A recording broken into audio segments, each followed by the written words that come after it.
This is WFYI News Now. It's Friday, January 23rd, and I'm Sarah Neal Estes. Here are today's Central Indiana and statewide stories.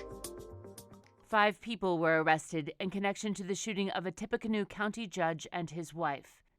Superior Court Judge Stephen Meyer and his wife Kimberly Meyer continued to recover after they were shot at their home Sunday afternoon.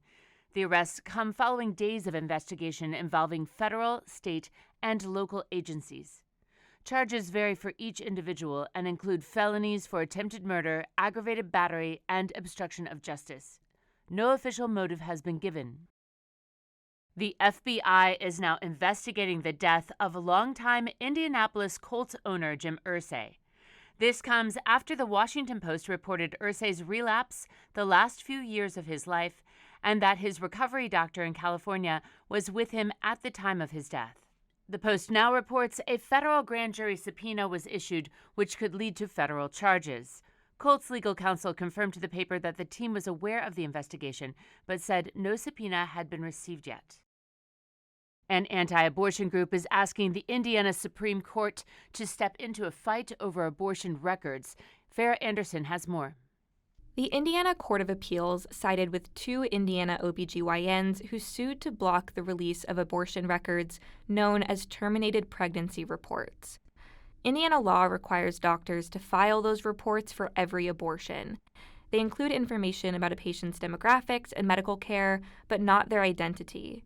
The anti-abortion group Voices for Life argues the reports are public records and should be released with redactions under Indiana's public records law.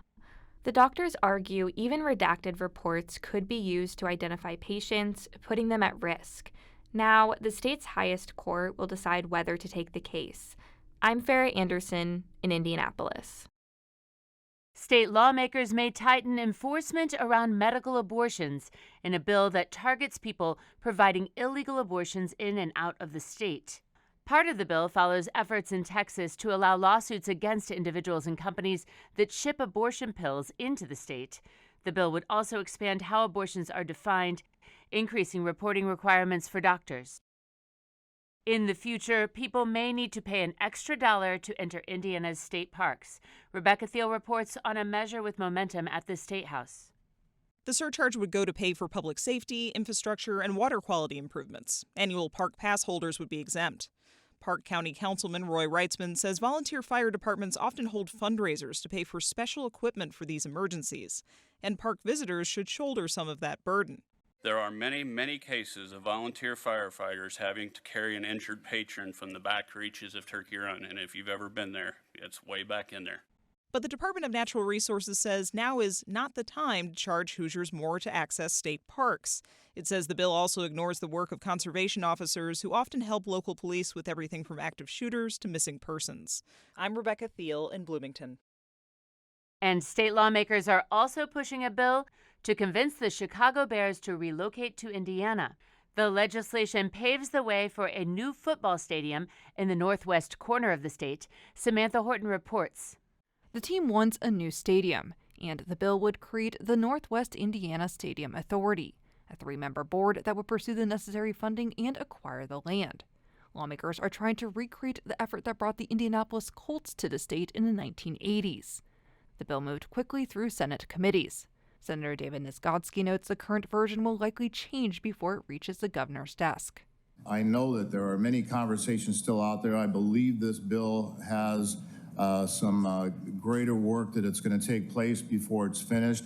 Senate committee changes removed the percentage goals of women and minority businesses involved in the project. The Chicago Bears have said they would consider Indiana for a new stadium location. I'm Samantha Horton in Indianapolis. That's all for this episode of WFYI News Now. Our podcast is produced by Zach Bundy with support from the news team at WFYI and public media journalists across the state. Kendall Antron produced our music, and if you liked today's episode, remember to subscribe and share. And follow WFYI on Facebook, Instagram, TikTok, and YouTube to get the latest updates from our newsroom anytime. Thank you for listening. We'll see you Monday.